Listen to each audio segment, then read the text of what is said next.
Hello friends, आज हम लोग यूपी पुलिस कांस्टेबल के 26 अक्टूबर 2018 के शिफ्ट 2 के पेपर के बारे में देखने वाले हैं। हम इस प्रश्न के सामान्य ज्ञान के प्रश्नों को सॉल्व करेंगे। चलिए देखते हैं। इसका पहला सवाल, क्वेश्चन नंबर 1 की नियुक्ति भारत के राष्ट्रपति के द्वारा नहीं की जाती है। तो उच्चतम न्यायालय की न्यायाधीश इसकी भी की जाती है, राज्यपाल इसकी भी की जाती है, महान्यायवादी इसकी भी की जाती है, महाधिवक्ता इसकी नियुक्ति भारत के राष्ट्रपति के द्वारा नहीं की जाती है। तो ऑप्शन बी सही है। प्रश्न नंबर 2, पहले भारतीय राज्य का नाम बताइए जिसके प्रत्येक परिवार में कम से कम एक सदस्य के पास बैंक खाता है। तो उसका सही जवाब है वो है डी, केरल। केरल में प्रत्येक परिवार में कम से कम एक सदस्य के पास बैंक खाता है। प्रश्न नंबर 3, उस वाहिनी का चयन करें जो मूत्राशय से मूत्र को शरीर के बाहर लेकर आती है। इसे कहते हैं उरेटर। उरेटर जो इसका है यूरेटर, इसको पढ़ा जाता है। इंग्लिश में देखिए इसको लिखा है।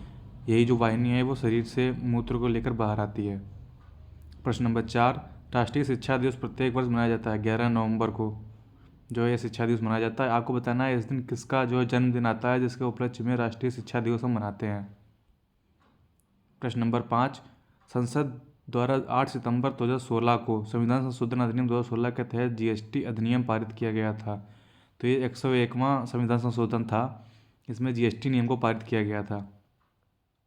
प्रश्न नंबर 6, निम्नलिखित में से कौन सा जिला उत्तर प्रदेश के बुंदेलखंड क्षेत्र से संबंधित है।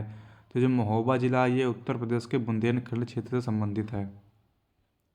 प्रश्न नंबर 7, उत्तर प्रदेश के क्षेत्रफल देश के कुल क्षेत्रफल का लगभग कितना है। तो 7.3% जो है वो उत्तर प्रदेश का कुल क्षेत्रफल है। आपको बताना है कि उत्तर प्रदेश भारत की इकोनॉमी में कितना परसेंटेज का योगदान करता है। सभी लोग उसका जवाब कमेंट में देंगे। प्रश्न नंबर 8, 6वीं शताब्दी ईसा पूर्व के दौरान मथुरा के आसपास के क्षेत्र को क्या कहा जाता था। तो इसका सही जवाब है सुरसेन, सी, सुरसेन कहा जाता था। प्रश्न नंबर 9, निम्नलिखित में से किस रूमानी काव्य के लेखक को उनकी कृति मदनाष्टक के लिए जाना जाता है। ए, रहीम। रहीम को उनके रूमानी काव्य लेखक को कृति मदनाष्टक जो है वो रहीम के द्वारा लिखी गई थी, रहीम के लिए जाना जाता है। इसके बाद प्रश्न नंबर 10, उत्तर प्रदेश में पहली बार 1887 में प्रकाशित होने वाले दैनिक समाचार हिंदुस्तान के संपादक कौन थे। तो इसका सही जवाब है सी, मदन मोहन मालवीय जी जो थे वो 1887 में प्रकाशित होने वाले दैनिक समाचार पत्र हिंदुस्तान के संपादक थे। प्रश्न नंबर 11, उत्तर प्रदेश के किस वर्ष सभी सरकारी कार्यों पर के लिए हिंदी का प्रयोग करना कानूनी तौर पर अनिवार्य कर दिया गया था। तो इसका सही जवाब है डी, 1977 ईस्वी में। प्रश्न नंबर 12, इसको देखते हैं इंग्लिश में।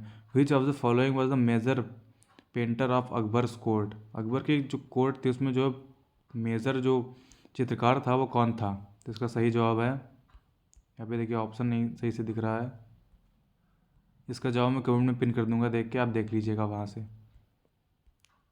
प्रश्न नंबर 13, फैजाबाद का एक प्रमुख संगीतकार थे जिन्होंने शास्त्रीय संगीत में टप्पा शैली का विकास किया था। तो मुस्तरी बाई फैजाबाद के प्रमुख संगीतकार थे जिन्होंने टप्पा शैली का विकास किया था। प्रश्न नंबर 14, निम्नलिखित में से बुंदेलखंड का लोकप्रिय लोकगीत कौन सा है। तो रसिया। रसिया जो है वो बुंदेलखंड का लोकप्रिय लोकगीत है। प्रश्न नंबर 15, निम्नलिखित में से कौन सी नदी भारत के ब्रह्म घाट पर करनाली नदी से जुड़ती है और घाघरा नदी बन जाती है। तो इसका सही जवाब है सी, शारदा। शारदा नदी जो है वो करनाली नदी से जुड़ती है, घाघरा नदी बन जाती है। खनिज को पीला केक भी कहते हैं। तो यूरेनियम जो है पीला येलो कलर में होता है इसीलिए उसको पीला कलर कहते हैं। तो यूरेनियम को पीला केक कहा जाता है, कभी सॉफ्ट भी होता है। क्वेश्चन नंबर 17, निम्नलिखित में से किस विख्यात कवि ने 2018 में भारत का दूसरा सबसे बड़ा नागरिक सम्मान प्राप्त किया था। तो इसका सही जवाब है ए, गुलाम मुस्तफ़ा खान। आपको बताना है कि दूसरा सबसे बड़ा नागरिक सम्मान कौन सा है।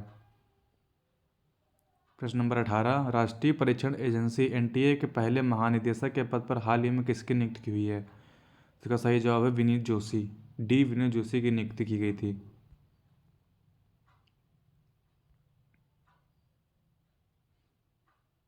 ये इसके बाद जो प्रश्न है वह G20 समिट जो है वो कहाँ 2018 की G20 समिट जो है वो कहाँ आयोजित की गई थी। इसका सही जवाब है रियो डी जेनेरो में आयोजित की गई थी 2018 की जो G20 समिट थी। प्रश्न नंबर 20, 1825 में वेदांता कॉलेज की स्थापना किसने की। इसमें दोनों भारतीय अध्ययन और पाश्चात्य सामाजिक तथा भौतिक विज्ञान पाठ्यक्रम प्रस्तुत किया गया? तो राम मोहन रॉय ने वेदांता कॉलेज की स्थापना की थी 1825 में। प्रश्न नंबर 21, निम्नलिखित में से किस देश को पहले सीलोन कहा जाता था? श्रीलंका को पहले सीलोन कहा जाता था। प्रश्न नंबर 22, 1869 में नहर के खुलने से भारत के यूरोप की दूरी 7,000 किलोमीटर कम हो गई। तो सुएज नहर जो बनी थी उससे जो भारत और यूरोप की दूरी 7,000 किलोमीटर कम हो गई थी, जो काला सागर से होकर निकलती है। प्रश्न नंबर 23, गणतंत्र दिवस 2018 की परेड के मुख्य अतिथियों में से एक मुख्य अतिथि कौन थे? तो इसका सही जवाब है आंग सान सू की। आपको बताना है कहाँ के थे आंग सान सू की, ये कहाँ के थे जो 2018 में जो है मुख्य अतिथि के तौर पे आए थे। प्रश्न नंबर 24, निम्न में से किस ई कॉमर्स कंपनी ने खाद्य उत्पादों की बिक्री के लिए उत्तर प्रदेश सरकार के साथ समझौते पर हस्ताक्षर किए थे? इसका सही जवाब है स्नैपडील। स्नैपडील ने जो है उत्तर प्रदेश सरकार के साथ समझौते पर हस्ताक्षर किए थे। प्रश्न नंबर 25, निम्नलिखित में से कौन सा वैज्ञानिक होने के साथ साथ एक महान उद्योगपति भी थे जिन्होंने भारत के कई उद्योगों की स्थापना की थी? विक्रम साराभाई जी थे, तो महान वैज्ञानिक भी थे और एक उद्योगपति भी थे। Question number 26, a better India a better world पुस्तक के लेखक कौन है? तो NR नारायण मूर्ति जी जो थे ये a better India a better world पुस्तक के लेखक थे। प्रश्न नंबर 27, निम्न खिलाड़ियों में से कौन 1948 को झलिया दक्षिण अफ्रीका ऑस्ट्रेलिया टेस्ट श्रृंखला में गेंद से छेड़छाड़ करके मामलों में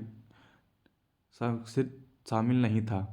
और टिन पेन, इसका इंग्लिश में देख लेते हैं। Which among of the following players was not involved in the ball tampering issue of the recent South Africa Australia test series 2018? तो टिम पेन, ऑप्शन सी सही है।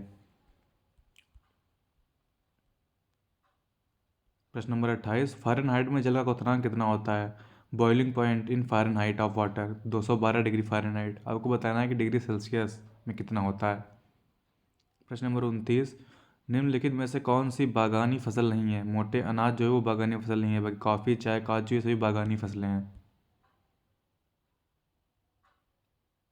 इसको इंग्लिश में देखते हैं। By which other name is the pulse tur is also known as? सूर दाल को अन्य किस नाम से तुर दाल को अन्य किस नाम से जाना जाता है? तो अरहर को जो है तुर दाल कहा जाता है। प्रश्न number 31, an is use to measure the force and velocity of wind. इसको कहते हैं एनीमोमीटर, जिसके जो है वेलोसिटी माप हवा की जो है वेलोसिटी मापने के लिए प्रयोग की जाती है एनीमोमीटर। प्रश्न नंबर 32, भारत में हिंदी राष्ट्रीय दिवस कब मनाया जाता है? राष्ट्रीय हिंदी दिवस 14 सितंबर को मनाया जाता है। प्रश्न नंबर ऑप्शन नंबर ए सही है। प्रश्न नंबर 33, मानव अधिकारों की सार्वभौम घोषणा का अनुच्छेद 6 किससे संबंधित है? तो ये कानून के समक्ष समानता का अधिकार इससे संबंधित है। नेशनल स्टॉक एक्सचेंज का मुख्यालय कहाँ है? इसका जो मुख्यालय है वो मुंबई में है, जैसे बम्बई कहते हैं मुंबई। प्रश्न नंबर 35, भारत की केंद्र सरकार ने 2018 को किस राष्ट्रीय वर्ष घोषित करने का निर्णय लिया है? तो मोटे अनाजों का राष्ट्रीय वर्ष घोषित करने का निर्णय लिया है भारतीय केंद्र सरकार ने 2018 को।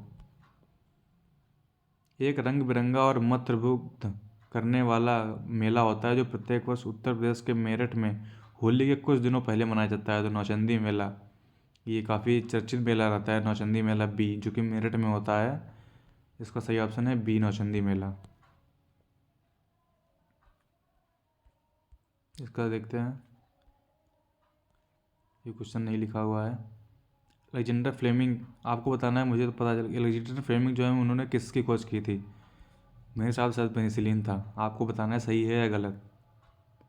क्वेश्चन नंबर 38, भारतीय संविधान की भारतीय गणराज्य की आधिकारिक भाषाओं की सूची प्रदान करती है। 8वीं अनुसूची है, उसमें जो है सभी आधिकारिक भाषाएं लिखी हुई हैं। आपको बताना है कि इसमें कितनी आधिकारिक भाषाएं हैं।